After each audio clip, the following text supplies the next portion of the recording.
আসসালামু আলাইকুম। একদিন আমার এক আত্মীয় আমাকে ফোন দিয়ে জিজ্ঞেস করলো, কালোজিরা খেলে কি সত্যি কিডনির ক্ষতি হয়? প্রশ্নটা শুনে আমি থমকে গেলাম, কারণ ছোটবেলা থেকে শুনে এসেছি কালোজিরা নাকি মরণ ছাড়া সব রোগের ওষুধ। কিন্তু এখন যখন ইন্টারনেটে ঘাটাঘাটি করি, তখন দেখি কেউ বলছে ভালো, কেউ আবার ভয় দেখাচ্ছে। তাই ভাবলাম এই বিষয়টা নিয়ে একটু ভালোভাবে ঘাটাঘাটি করি, আর সেই ঘাটাঘাটির ফলাফল আজ আপনাদের সঙ্গে শেয়ার করছি। প্রথমে বলি, কালোজিরা হচ্ছে একটা প্রাকৃতিক উপাদান যেটা হাজার বছর ধরে ব্যবহার হয়ে আসছে আয়ুর্বেদ ও ইউনানি চিকিৎসায়। এতে আছে থাইমোকুইনোন নামের এক ধরনের অ্যান্টিঅক্সিডেন্ট, যেটা শরীরের কোষগুলোকে রক্ষা করে। এছাড়াও এতে রয়েছে শক্তিশালী অ্যান্টি ইনফ্লেমেটরি ঔষধি গুণাবলী, যা শরীরের নানা রোগ থেকে আমাদের রক্ষা করতে সাহায্য করে। এখন প্রশ্ন হলো, তাহলে সমস্যা কোথায়? সমস্যা শুরু হয় মাত্রা না মানলে। হ্যাঁ, যে জিনিস উপকারী সেটাই মাত্রাতিরিক্ত খেলে ক্ষতি করতেও পারে।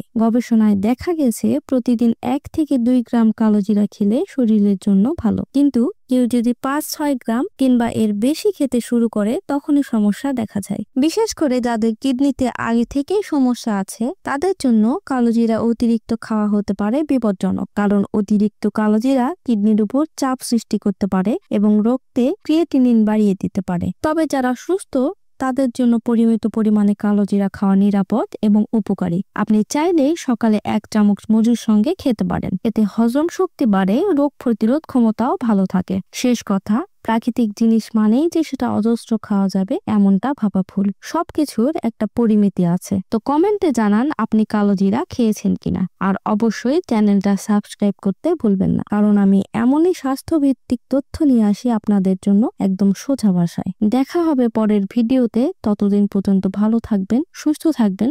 আল্লাহ হাফেজ।